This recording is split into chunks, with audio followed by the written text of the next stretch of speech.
Okay, hello, and welcome to the biggest, dare I say it, the best trend watching webinar of the year, 5 Consumer Trends for 2017.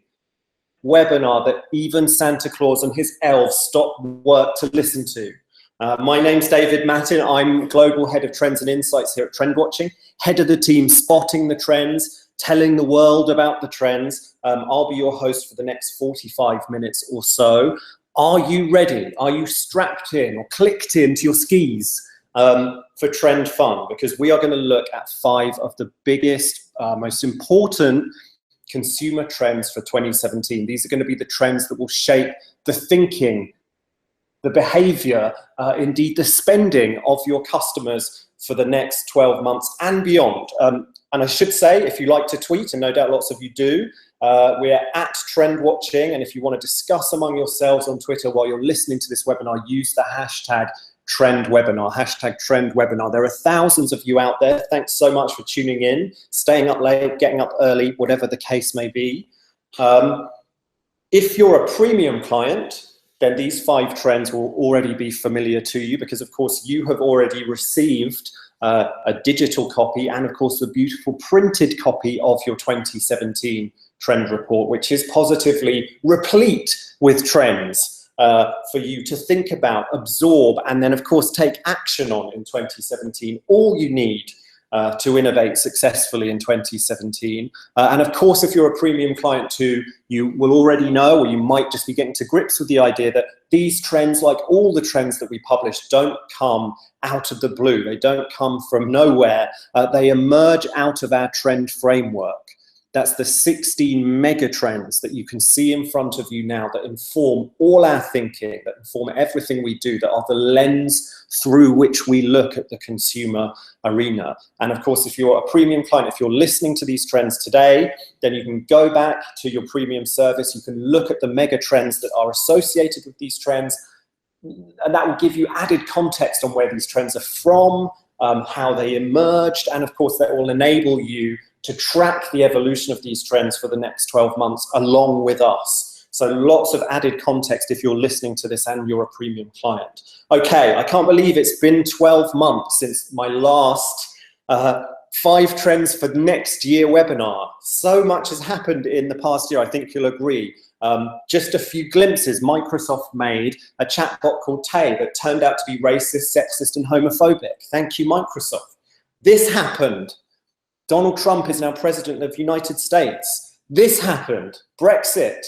We were led out of the European Union, or we're being led out of the European Union after an amazing and very polarizing vote. And of course, how could I talk about 2016 without mentioning this? This happened. Pokemon Go was huge in 2016. We're going to talk about some of these issues, some of these events in the next 45 minutes. Across 2016, as always, we've seen just this huge amount of change, this huge amount of evolution. But amid all that, the fundamental way that trends emerge, that consumer trends emerge, remains stable, remains the same, okay? And before we dive into the 5 trends, I just want to look at our model of how consumer trends emerge, our model of the building blocks that make a consumer trend, because that will really assist us, that will really help for everything that is to follow.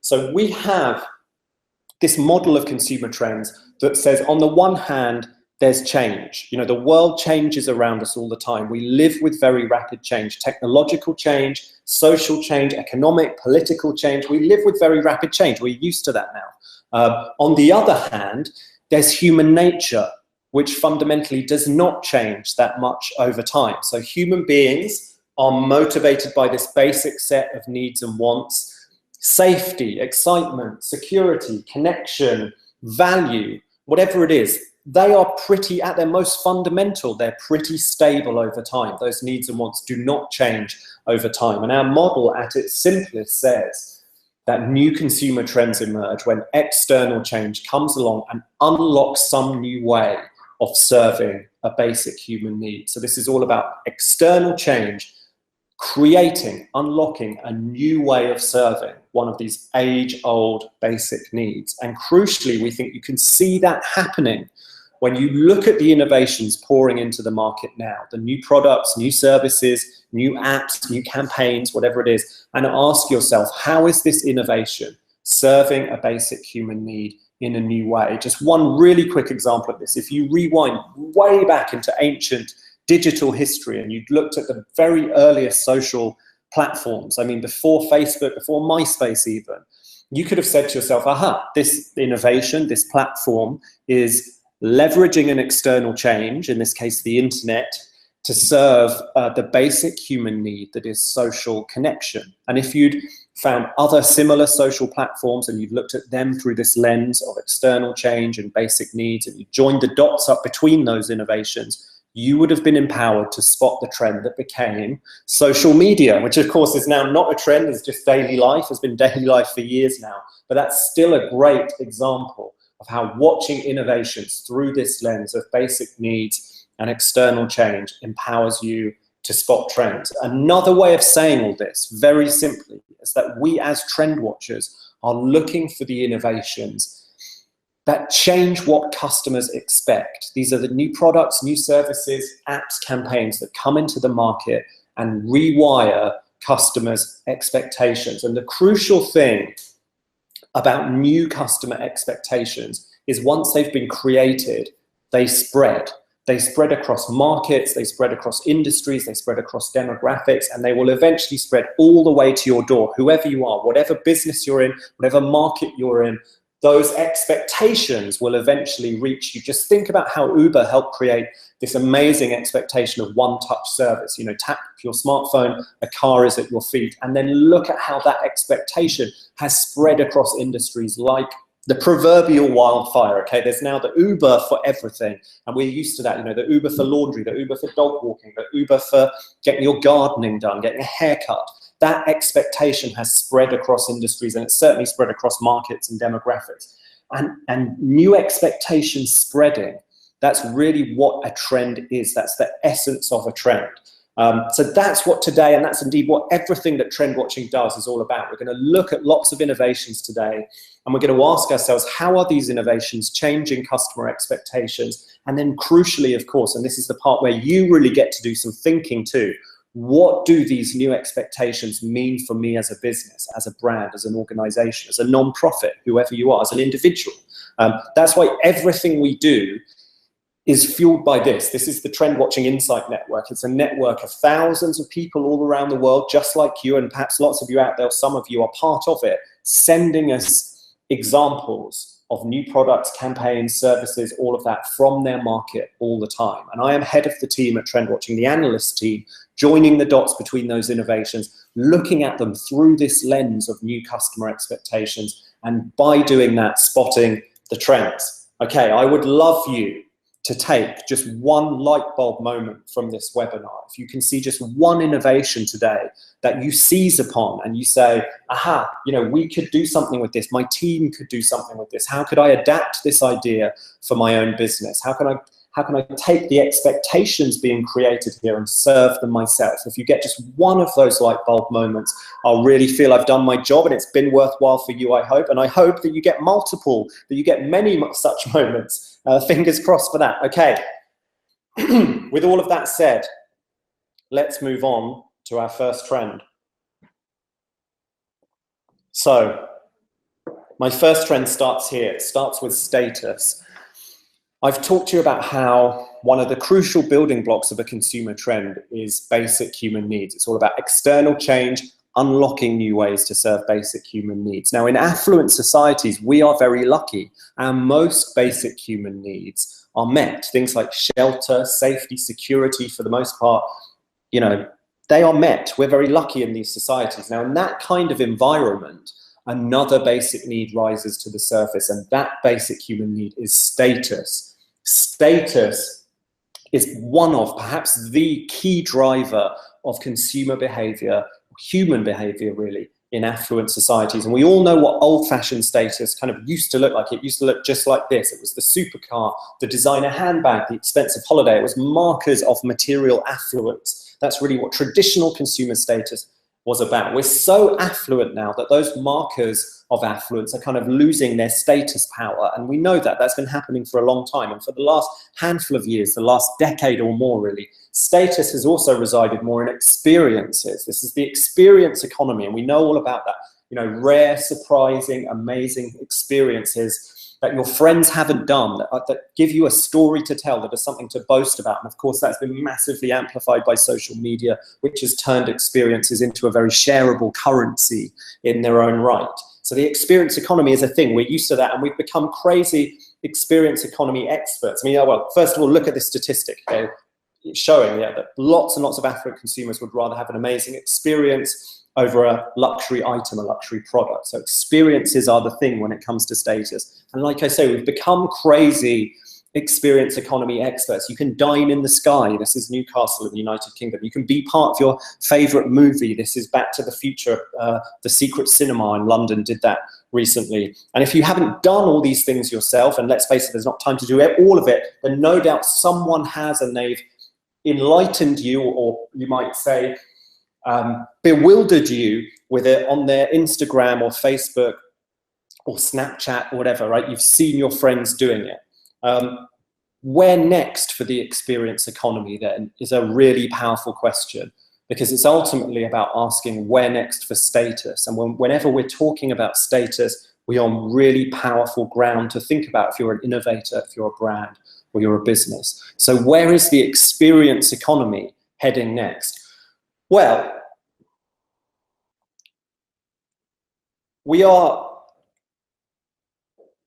here we go, I've got to the right side. We're on the cusp, I think is the right way of saying it, of a really powerful shift right now. The iconic technologist Kevin Kelly says we're moving from a place where the internet was primarily about information. We're moving from an internet of information towards an internet of experiences. Okay, so the internet becomes less a place where you go to find things out, where information is the basic unit of currency, and more a place where you go to experience things, where the experience is the basic unit of currency. And of course, that's being massively fueled by the maturing of virtual reality experiences, augmented reality experiences, just experiences really that carry the same experiential weight, the same significance, the same level of immersion, same sensory immersion as real world experiences used to. So that's a very interesting thought, this idea that we're moving now from an internet of experiences, sorry, an internet of information to an internet of experiences. And it leads me to my first trend, which is the virtual experience economy. Because if we are indeed moving to an internet of experiences, a world in which digital experiences carry the same weight and significance for us as real world experiences, then what we would add to that, how we would view that, is to look at that through our lens of status and the experience economy, and say that in that case, then virtual experiences are going to carry the same status weight for consumers as real world experiences. So virtual experiences, digital experiences are going to become a status currency in their own right. Okay, this is less than, you know, we're conditioned, we traditionally think of digital experiences as being about information, finding something out, or being entertained, just being distracted. What about a world where virtual experiences, where digital experiences can be a status currency in their own right, just like real world experiences have been in the experience economy for years now? And I want to look at some ways that's playing out. It starts here. We all know that Pokemon Go was absolutely huge this year. You know, hundreds of millions, perhaps 1 billion players worldwide, all chasing these virtual monsters, absolutely insane levels of participation. This is the now legendary Pokemon Go Stampede in Central Park, where a very rare Pokemon monster appeared and crowds like crazily rushed towards it. So we know consumers are deeply excited about the emergence of virtual and augmented reality experiences. We know that they are becoming tangibly real to them and exciting to them for the first time. And by the way, we know investors are very excited about the emergence of VR and AR too. So we know Pokemon Go was huge, but just think about the way that Pokemon Go became more than a game. It became a platform, an experiential platform for status display.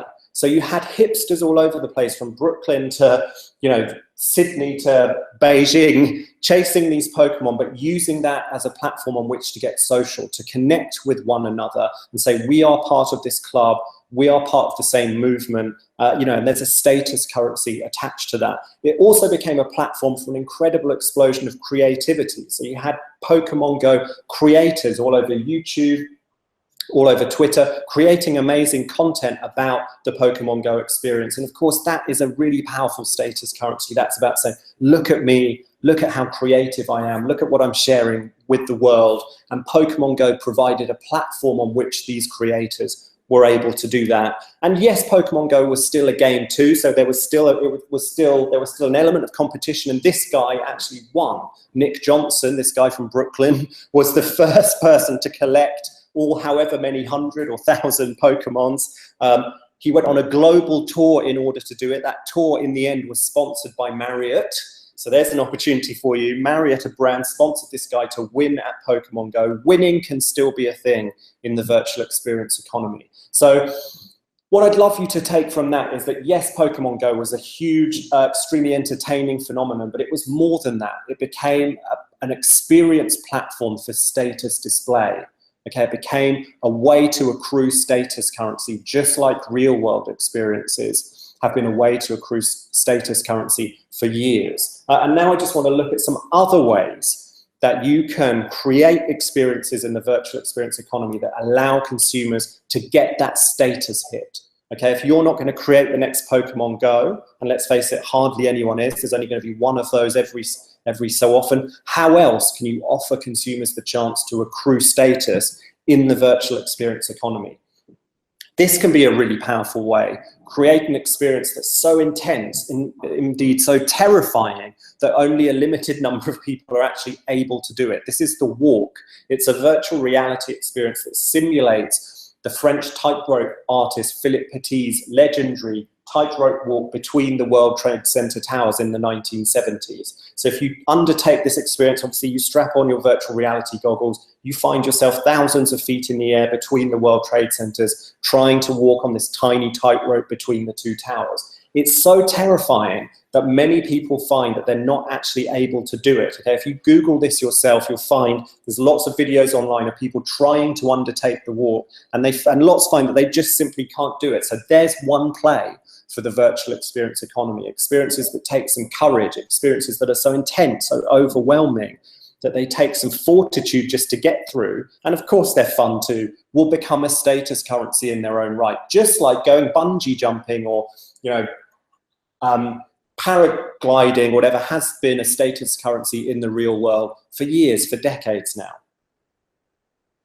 Okay, another really powerful play in the virtual experience economy. Create a world that is so immersive, so expansive, so huge, that simply exploring it and finding new corners of it becomes a status currency in its own right.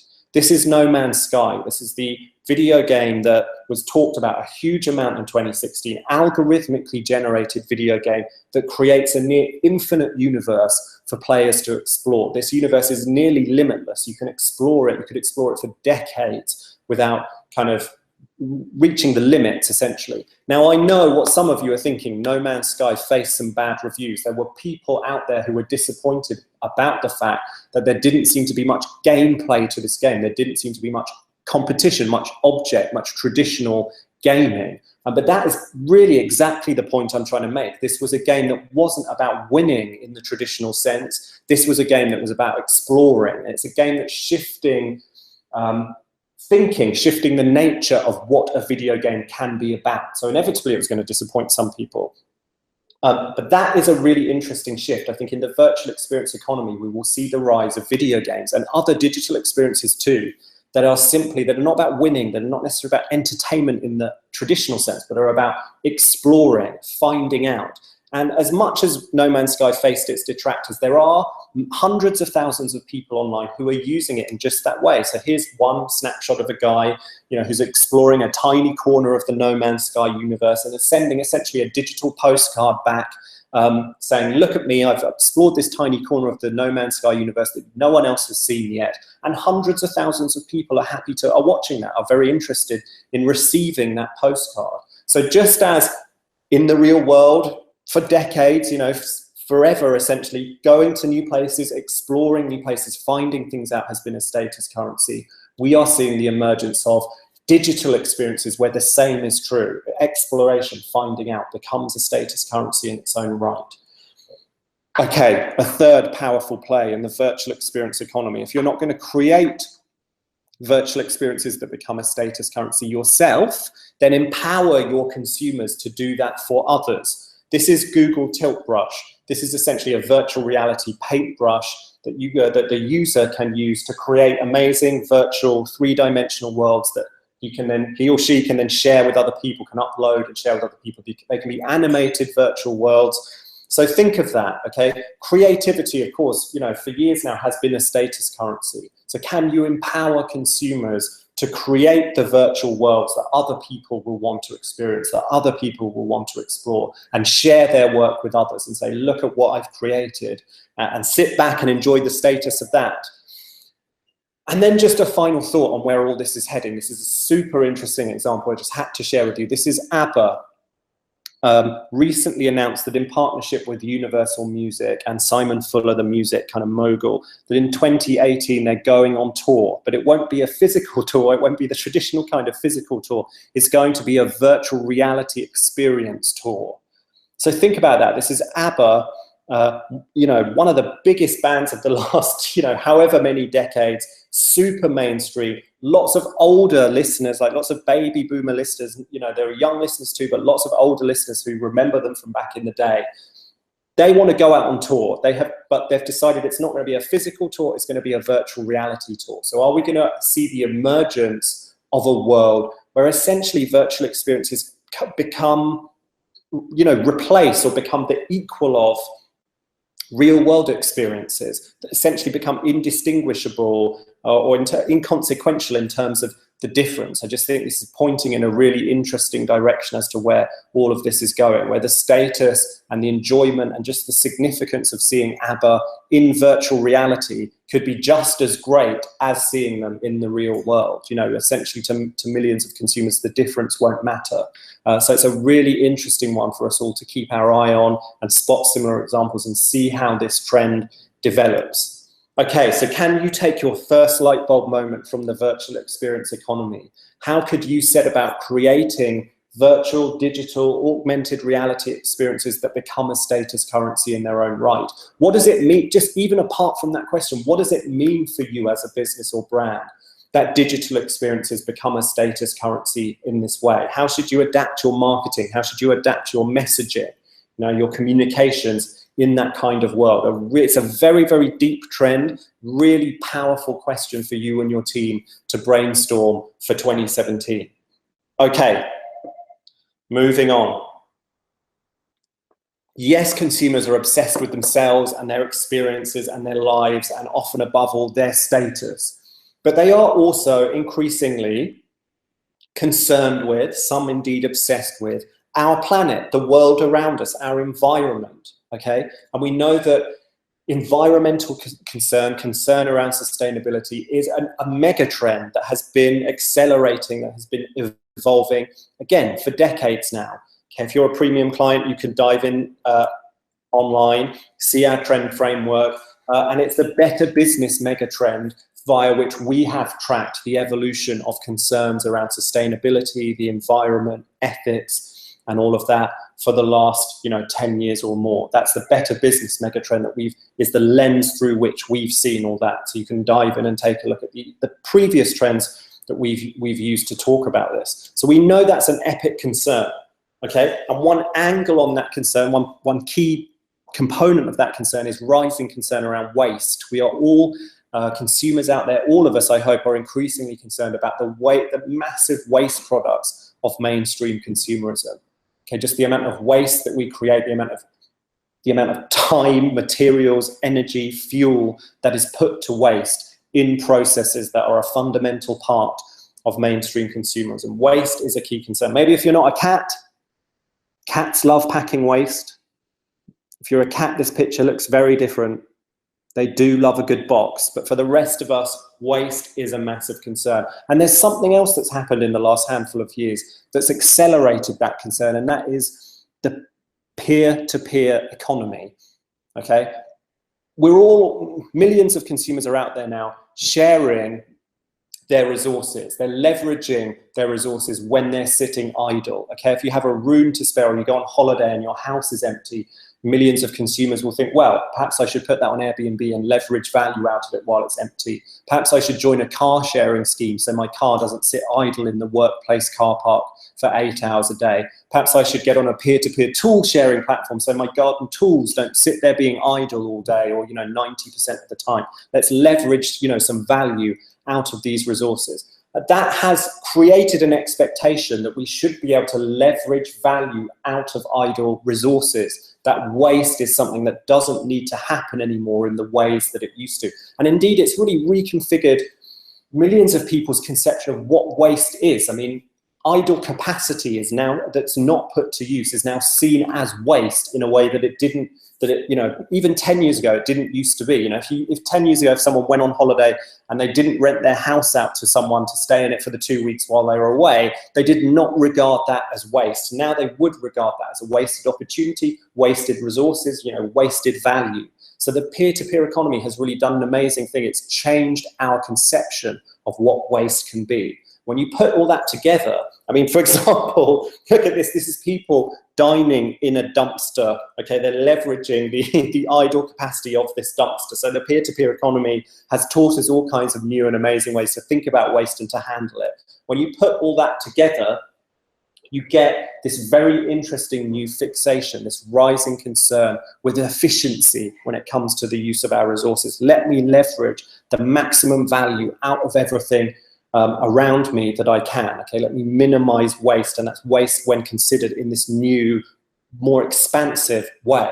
And put all that together, and that leads us to our second trend, which is called capacity capture. And very simply, capacity capture is about brands who are responding to this new expectation around waste, okay? Because it's about saying in 2017, consumers will embrace brands that capture and leverage idle capacity, that put idle capacity to use, can avoid the kind of wasted resources, the wasted time, the wasted energy that millions of consumers are now very concerned about. And they do that for the good of society and for the good of the planet. So I just want to show you some examples of brands that are already applying this capacity capture trend, that are accelerating the expectations around it, and then ask, how can you do that yourself? This is a really interesting example. This is called reverse delivery. This was launched in Sao Paulo in 2016 by a food bank called Banco de Alimentos. And what they did is they partnered with a number of fast food outlets to leverage the kind of idle capacity that is the return journey on a takeaway delivery. So someone orders some takeaway food, the pizza delivery guy kind of delivers it to their house, but then on the way back to the restaurant, his car or his bike, his motorcycle is totally empty. That's essentially a wasted journey. It's a journey that's not being put to good use. So what this charity did is they partnered with lots of fast food delivery joints, and they said, what if we get the end consumer to donate food to us, the food bank, via this return journey? So when your pizza's delivered, you can gather some food up in your cupboard that you don't want anymore, give it to the pizza delivery guy. He will take it back to the pizza shop as a donation to this food bank. The food bank will then come and collect it, right? So turning fast food delivery, something that, rising numbers of consumers feel a bit guilty about because it's very indulgent, sending a whole guy out in a car or a motorcycle just to deliver to my house, turning from something that you might feel somewhat guilty about into something you can feel positively good about because you are leveraging the idle capacity of the return journey for really, really positive value, which is, of course, giving food to people who desperately need it. So taking that guilt and spinning it into something really positive, something you can feel good about by applying this idle capacity trend. This is Nissan. This is an innovation they launched in May 2016. And this is about the owners of Nissan electric cars being able to sell their unused, their excess electric power back to the national grid. Okay, so again, a really interesting example of just being able to put idle capacity, being able to put unused capacity to good use. The first, and you can see the multiple ways you can apply this trend. The first one was more about guilt and positive impact, flipping that guilt on its head and turning a guilty action into an action you can feel really great about. This, of course, has that component too. You can feel good about giving your power back to the national grid, but you also profit from it. So there's the personal value incentive in this example too. But again, a great example of capacity capture, leveraging unused capacity and embracing brands that allow you to do that.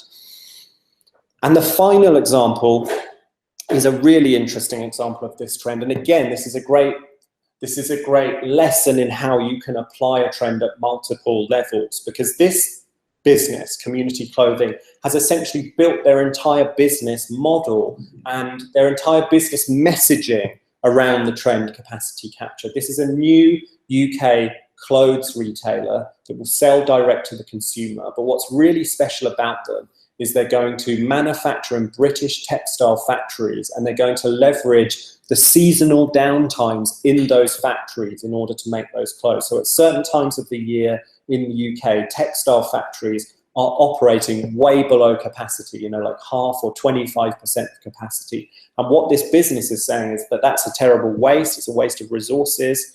It's a waste of time, it's a waste of money, it's a waste of the energy that keeps the factory going. We are going to come into those factories, strike deals with those factories to come in at the seasonal downtimes, and that's when we'll manufacture our clothes. Of course, that allows us to cut special deals with the factories because they'd be empty otherwise. We can sell our clothes at a really good price point. But crucially, what you know as the end consumer is that you are supporting the UK textile industry when you buy this brand. You're helping to keep these factories open. You're helping to keep the people they employ employed during the seasonal downtime. So engaging with this brand, buying with this brand becomes an intensely positive thing to do for the UK textile industry, and just a good thing to do for the planet and the environment, because you're just cutting massively the amount of waste that the UK textile industry creates. So you can see that Community Clothing has really built an entire business vision around the trend capacity capture, and it's very busy right now communicating that idea to its consumers, telling them this is why you should feel good about engaging with us. And we would say essentially the answer to that is because they are a capacity capture brand. So I would love you guys to think about the excess capacity, the idle capacity that is part of your processes, the excess capacity and the idle capacity that you could leverage as a brand, or that you could help consumers leverage, empower consumers to leverage that idle capacity. Where is it? How can you do that in 2017? Because if you do that, of course, it's great for the planet, it's great for all of us, it's great for society, and that's massively important.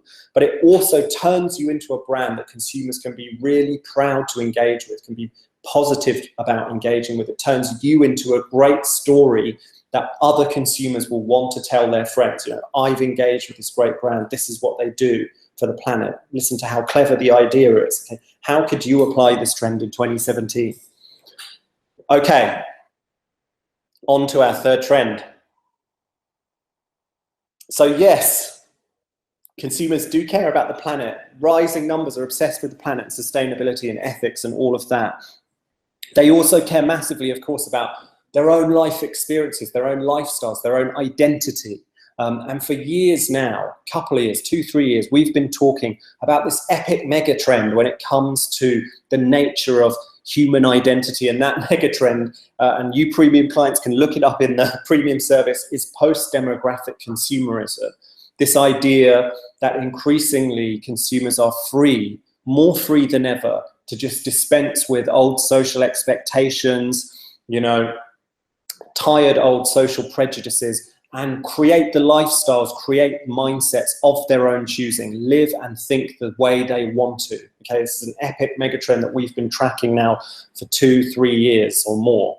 And of course, we've often argued, and I think it's the case, that post-demographic freedom has been supercharged by the online space, where you're more free to be who you want to be. And we all hoped that the online space would be a kind of utopia where there'd be total freedom to be whoever you want to be. You know, if you rewind back even to the early days of the internet, you think about the Californian hippies who kind of imagined the internet before it came into being. They saw it as this cyber utopia of perfect freedom and sharing and self-expression, and people like Mark Zuckerberg and Facebook and all of that have continued to a certain extent with that dream. We all hoped that the online space would be an ethical, to a certain extent, utopia, and of course it hasn't quite turned out that way. 2016 has given us plenty of reminders that old prejudices just play out in new ways in the online space. So we had the Airbnb while black scandal,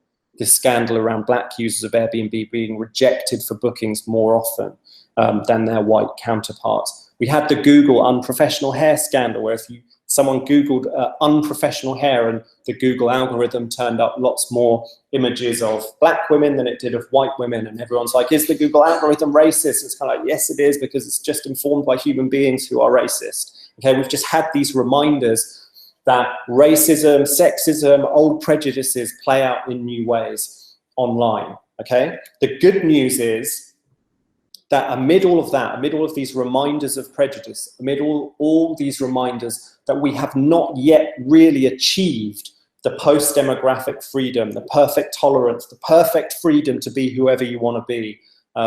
We've not really yet achieved that world. Amid all those reminders of that, people's determination to express themselves, to live the way they want to live, to get a fair hearing, to be a voice in the world and a presence in the world that is recognized. People's determination to do all those things is not going away. In fact, it's only becoming stronger and it's only becoming more widespread. Now, when you put that entire picture together of this determination to be to express myself, to be the person that I want to be free to live the way I want to live and say what I want to say, and the reminders of prejudices that we've seen in 2016, you come to our third trend, which is called incognito individuals. And this trend is all about consumers embracing new, interesting, innovative ways to use anonymity to set themselves free online. So use of anonymity to say what they want to say, to get a fair hearing, to express themselves, to just dispense with or avoid some of the kind of prejudices that you can face if your identity is known to your peers, to the people around you. And I just want to look at some of the ways this trend is playing out. I'm going to start in a really expected kind of place. This is still an interesting example, but it's towards the more expected end of the examples that I'm going to show you. This is a platform called interviewing.io. It's a platform for technical software development interviews. So a software developer can interview a candidate using this platform and set the candidate kind of tasks, coding tasks, evaluate their coding in real time. And what interviewing.io did recently is launch a feature that anonymizes, and particularly gender anonymizes, the voices of both of those participants. So no one can tell whether the other person speaking is a man or a woman. And of course, we know in the tech industry, there's a real problem with diversity, especially gender diversity. Almost everyone the tech industry hires, especially in the US, is a 30-year-old-ish guy who's white. Real problem with diversity there. And this innovation is obviously directly aimed at addressing that issue with diversity, but a really interesting use of anonymity to get a fair hearing, to just be sure that the prejudices that we see playing out in the real world and online are not going to come to bear on this experience. So great first example of the trend we call incognito individuals. This example pushes that trend along somewhat. This is Blind. This is a social network from South Korea that's all about allowing teams of colleagues to talk to one another anonymously. So it's launched in South Korea. There's about 1,500 brands or teams from brands using it in that country. It was recently launched too in the US, and there's employees from Yahoo and Facebook and Apple all over it. And they're all using it to talk to each other anonymously about the sorts of things you can imagine colleagues talk about anonymously. Office politics, who's doing what, who's being paid what, whose project has succeeded, whose has failed, who's just been hired by someone else. Okay, so when you're anonymous, You are set free to talk about all of these things much more freely. And of course, brands are now waking up to the idea that there is value in seeing what colleagues are saying anonymously. When people are free to speak, they can tell you the truth about your company culture, and that can be extremely valuable to the senior people, to the higher ups. It's good to know the truth in the end. But again, a very powerful way of using anonymity, of applying this trend, incognito individuals, to set consumers free, to be their true selves, to express themselves the way they want to express themselves without fear of prejudice or problems in the future. Now, I know what some of you must be thinking, and that's that we've been here before. If you rewind back to 2014, we had a number of anonymous social networks, Whisper and Secret particularly, that were supposed to revolutionize the world of online social networking. They were going to harness anonymity, set people free, say whatever they want. It was going to be a revolution in social media, and it was a massive fail. And it was a massive fail for one big reason, and that was bullying. Because it turns out bullying, harassment, and abuse, it turns out that when you set people free online and they're anonymous, you just set fire to some of the most toxic aspects of human nature. Sadly, that is the case. That's what happens. And Whisper and Secret just came crashing down in epic flames in this kind of fire of bullying and abuse and toxic behavior. Look at this example. This is a really interesting riposte, a really interesting reply to all of that, because this is CANDID. This is a new anonymous social network.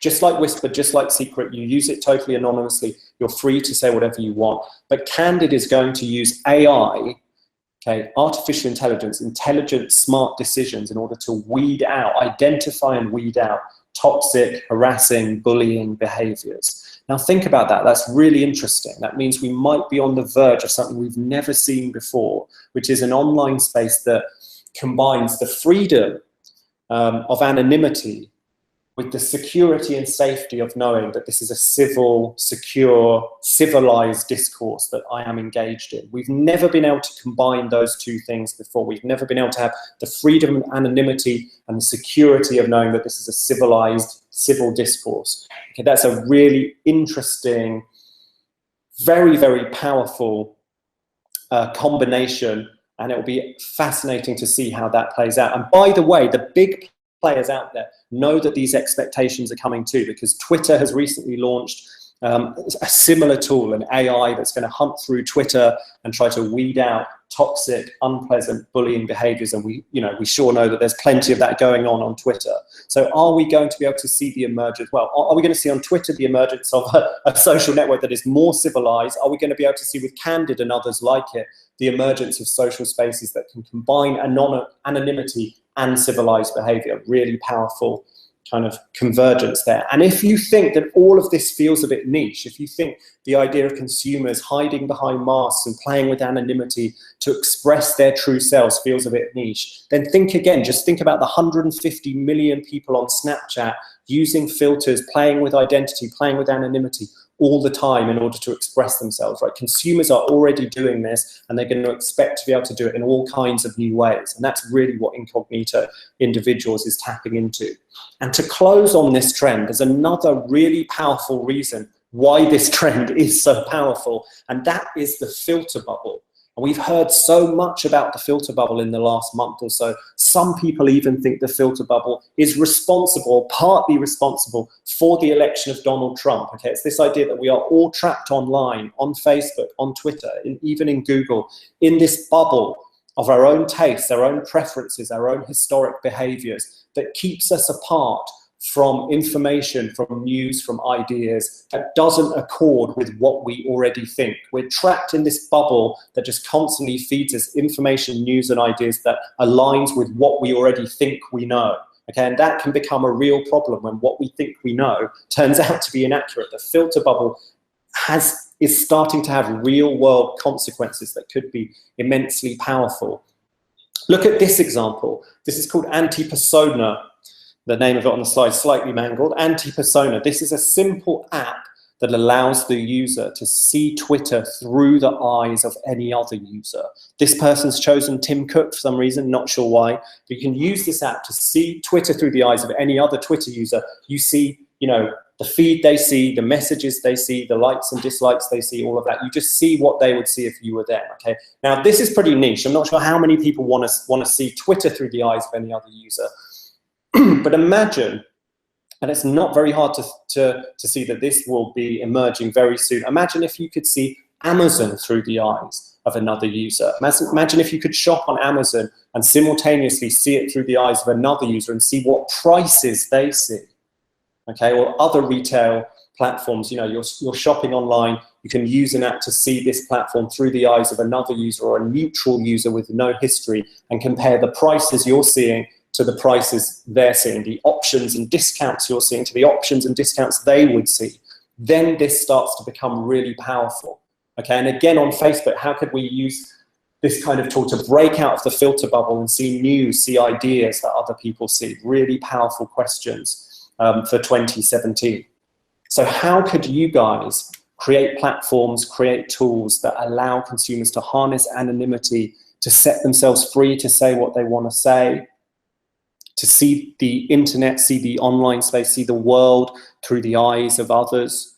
Okay, really powerful questions for 2017 to break out of that filter bubble and just experience, you know, there's this growing sense that I'm trapped in this bubble, I want to break out of it. How can you empower them to do that, to burst through the walls of that bubble? If you can innovate around that question in 2017, it's a really powerful place to be.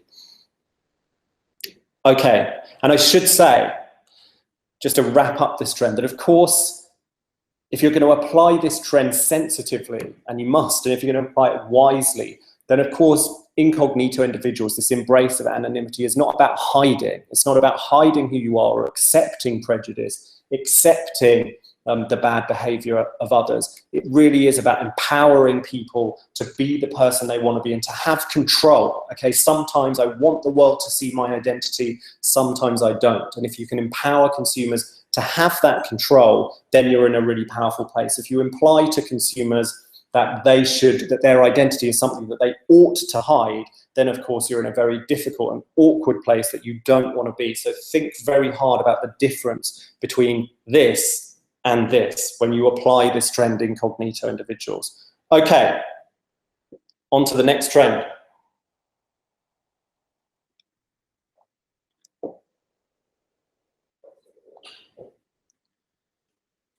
Yeah, okay. Now, speaking of hiding,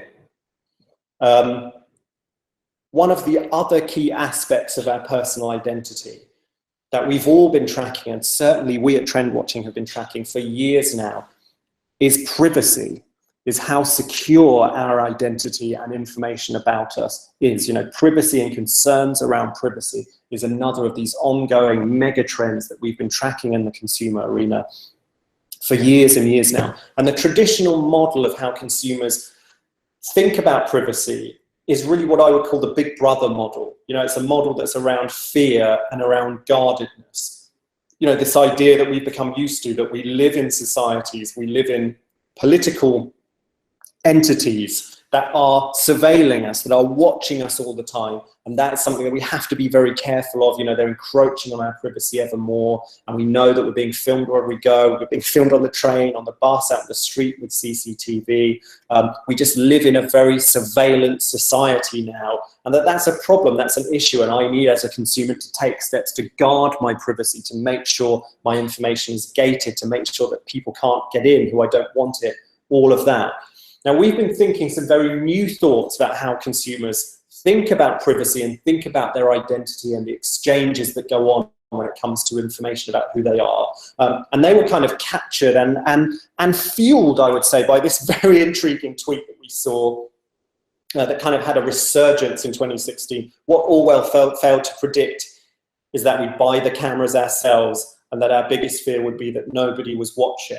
Okay, because we all know that actually the devices that are most powerful when it comes to surveilling us and watching us 24/7 are the devices that consumers themselves are buying in droves, and that is, of course, primarily the smartphone. Okay, consumers have in fact embraced a world in which brands can watch what you're doing, can take your data and use it to deliver, and this is the crucial thing, use it to deliver incredibly powerful, useful personalized services to you that sometimes feel bordering on magic. Okay, that is what George Orwell failed to predict in his seminal work 1984, is that we would, or consumers would, embrace this world of surveillance to a certain extent, of being watched, because of the amazing near magic benefits that it could create in terms of their lifestyles, their productivity, their media consumption, and so on. You put all that together and it leads us to the fourth trend that I want to touch on today, and that's Big Brother brands. Of course, it's a playful name, but we've called it Big Brother brands, and that's about saying in 2017, consumers are going to embrace brands that are able to intelligently watch them, intelligently soak up lots of diverse kinds of information about them, and use that to deliver incredibly useful, incredibly personalized services. And this is a great example to start with when it comes to Big Brother brands. This is Google Home. It was launched in October 2016. It's a voice-activated device powered by Google Assistant. And this thing really is incredible in terms of the amount of information that it can collect about the user. So it connects to their Google account, scans emails, scans calendars, it will scan photographs that are uploaded to Google, all of that to create personalized diaries, personalized schedules, alert you to, you know, emails that you haven't answered, just essentially manage your entire life. It will sort out your playlist for you, recommend new music for you on Spotify based on what you've listened to in the past, all of that. It really just sucks in all the lifestyle information that the user has to offer and uses it to churn out incredibly personalized digital services. So a great example of what we would call a Big Brother service. And of course, Google is really the king of its entire business model, is essentially knowing everything that any brand can possibly know about billions of people around the world. And you can see that Google Home is just a further step towards that end goal, towards that end aim of essentially perfect knowledge about every single human being. So Google is perhaps the primary Big Brother brand. This is another really example on the same track. This is DOMGY. This is, I know he looks a bit confused, but he is actually very clever. It was launched in June 2016 by the Beijing, the China-based tech firm Rubo. And he is a very, very clever pet dog fueled by artificial intelligence face recognition. So this dog can roam around. It's a household dog robot, can roam around your house, recognize each family member just by looking at them, just through AI-fueled face recognition, and then serve them relevant information, play their favorite music, play their favorite content, engage in conversation with them that's kind of age appropriate because it remembers if it's looking at a child that this is a child. I mean, it can also recognize intruders. You know, it can see someone and think, I've never seen you in this house before, should you really be there? So again, a device in the home, in this case, one that can move around the home, that is just sucking in personal information about the end consumer, sucking in data, recognizing who they are, and delivering personalized services to them. So a really powerful example of what we would call a Big Brother brand. And this last example is just one example of where all this might be heading in the years to come. This is Viv. This is a US-based new tech company that wants to create an AI platform that will allow developers to essentially just layer on artificial intelligence to all kinds of devices and all kinds of services. So you can use Viv to kind of layer on an AI-fueled chatbot that allows the user to just chat in natural language to their device or to their service, whatever it is, and then create an ecosystem of these devices that will serve the consumer in an incredibly personalized way. This innovation is created actually by the same team that created Siri, which was, we all know, of course, acquired by Apple. And Viv itself has been acquired by Samsung, who are going to use it to just AI supercharge their devices and allow their devices to deliver a much more personalized experience for the consumer. So again, you can see how the big players know these expectations are coming and they are taking action to meet those expectations. So what does the emergence of this world, of the world of Big Brother brands, mean for you? Okay, what does it mean now that consumers are willing to embrace being watched, being known, being surveilled to a certain extent, in exchange for incredibly personalized experiences. And when consumers are receiving these incredibly personalized experiences from other brands, what are they going to expect from you? How can you deliver an experience that is, or at least feels, equally personalized? It's a really powerful question to ask yourself. And you don't have to be a technology brand to ask yourself that question and to innovate around this trend. Your answer to this trend doesn't have to be a new device. It doesn't have to be a new app or a tech platform or something to do with AI. It could be something completely non-tech, but that still meets this expectation of incredible personalization. Intimate knowledge in exchange for incredible personalization of the consumer experience. What does that look like for your brand? Again, a really powerful question for you to engage with in 2017. Okay, a final trend, a big idea to end on. I promised that we would touch on some of those opening slides, and we definitely did see Donald Trump in there. So that's the way I want to lead into this. We know that in 2016, we've been reminded in 2016 at least, that we live in fractious times. We've just had an incredibly polarizing presidential debate in the United States. Politics across much of Europe too feels ever more polarized. We had Brexit, which was a huge shock to lots of people across Europe. We've got everything that's going on with Marine Le Pen in France, Alternative for Germany in Germany, all fueled by the refugee crisis and growing discontent about globalization and inequality and who are the winners and the losers when it comes to the global economy. We've been reminded in 2016 that we live in very fractious times. Yeah, just to remember there's the architect of Brexit, Boris Johnson, giving you a salute. There's Marine Le Pen. Okay, so what does that mean in terms of the way we think about how our politics and how our cultures are evolving?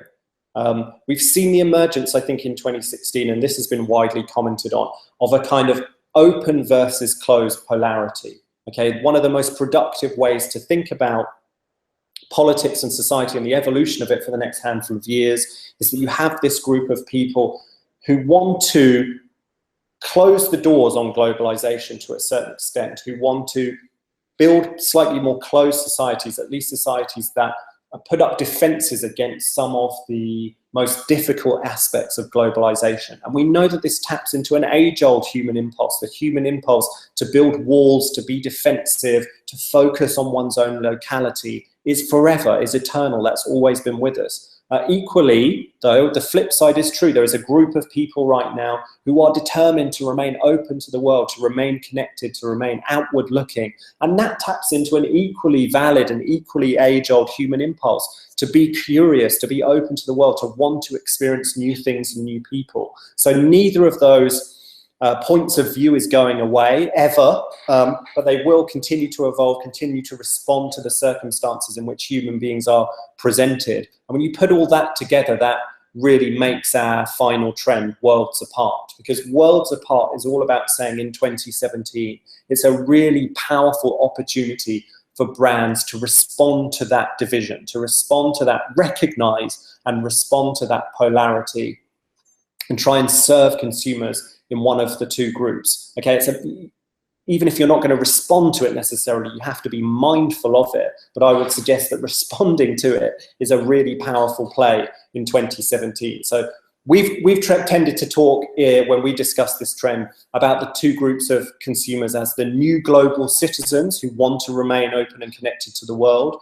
or the nation nurturers who want to focus on and nurture their own locality. And I just want to talk really quickly. This is kind of a two-sided trend. I want to show you really quickly some examples of how you can cater to either one of those two groups. So this is a really great example of how to cater first to the new global citizens. This is Momondo, the travel website. In June 2016, they released a really powerful video campaign that was all about essentially teaching a group of volunteer consumers that we are all, in the end, racially diverse. So these consumers were sat at a desk, they were asked about their lifestyles, their preferences. Some of them expressed a strong preference for their own country, even their own racial group, and they were then all given DNA tests, and the results of those DNA tests inevitably showed that actually they were all, because almost all of us are, a real mishmash, a real mixture of DNA from all parts of the world. Okay, so in the end, this idea of racial purity and genetic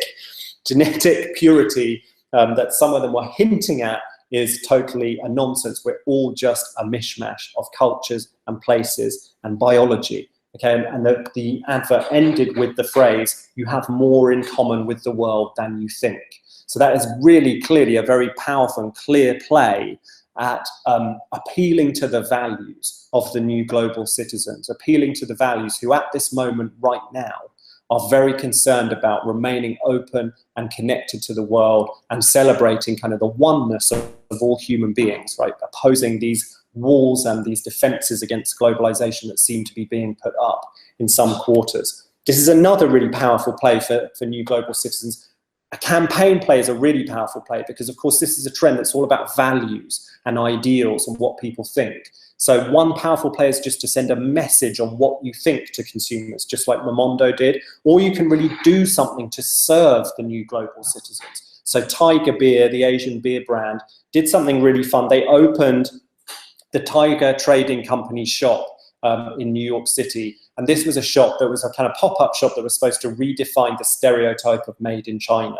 The stereotype of made in China is kind of that it's cheap and that it's not made that well. Of course, that's a very outdated stereotype now, very outdated. But they said they wanted to challenge that stereotype. So they opened this pop-up shop and they packed it full of Chinese art and culture and technology and design. And for a few hours every day, you could come into the shop and see the best that China had to offer. And that, of course, again, is a clear play towards the values, the ideals, and the interests of consumers who want to remain open to the world, open to other cultures and other ideas, and experience the best that all the world has to offer. So two really powerful plays there for new global citizens. Can you run a campaign that will appeal to them, or can you serve them in some way? Can you bring a corner of the world to their doorstep in a way that they will really enjoy?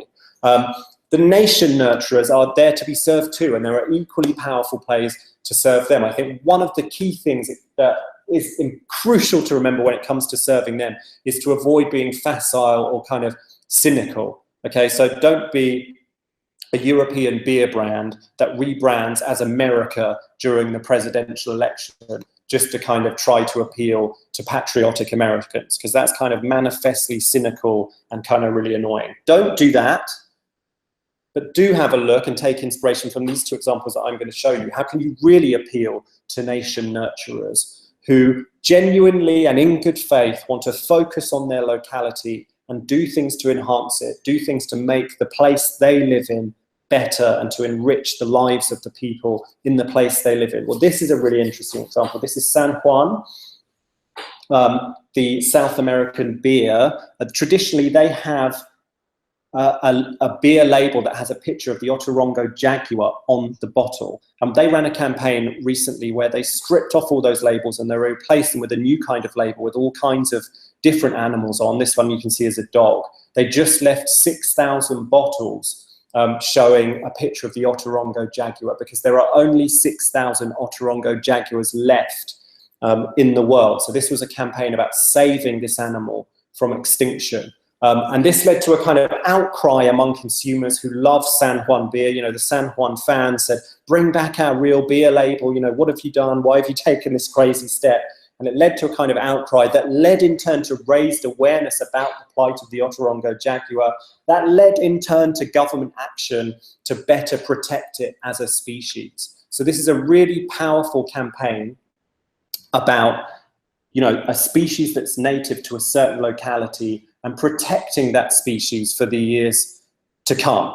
Okay, so it's a clear play to the values and the ideals of nation nurturers who want to focus on what is special about their locality and maintain that and protect that. This is a really interesting example too. This is Starbucks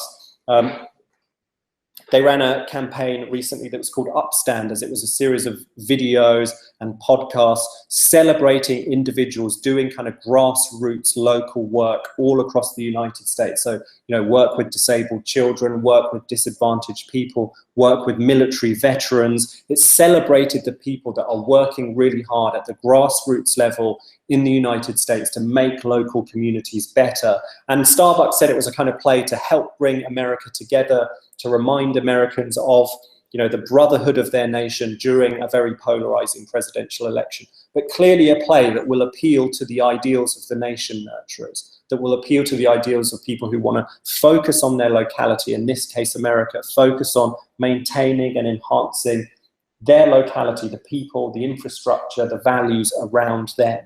So how can you think about this trend worlds apart in 2017? How can you send a message to the new global citizens or the nation nurturers that your values align with them? Or if you want to go beyond sending a message, how can you do something to serve them? How can you bring the world to the new global citizens? Or how can you empower the nation nurturers to take positive action that will improve their locality? You know, really powerful questions to ask yourself in 2017 in an environment where this division, this polarization of open versus closed is certainly not going to go away and is only, I suspect, going to feel sharper in the months ahead.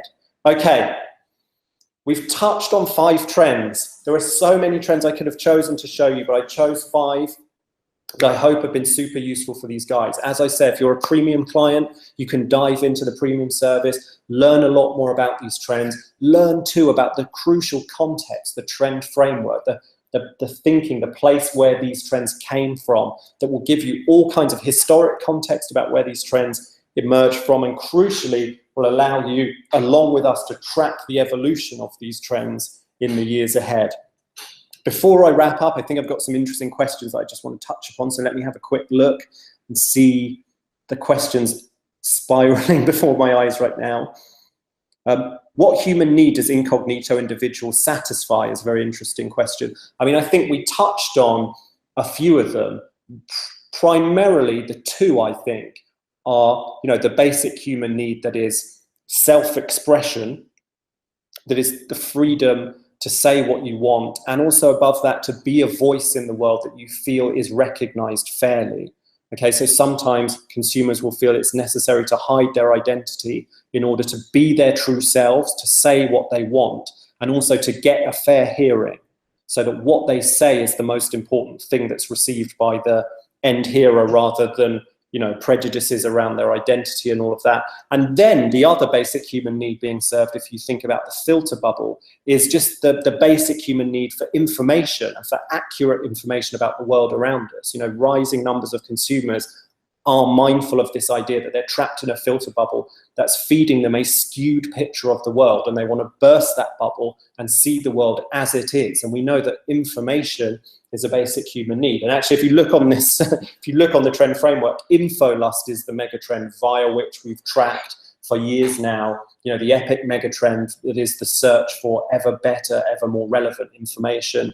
And then, of course, as we touched on, incognito individuals is also a powerful play within or evolution of the post-demographic megatrend, which you can also see on your screen.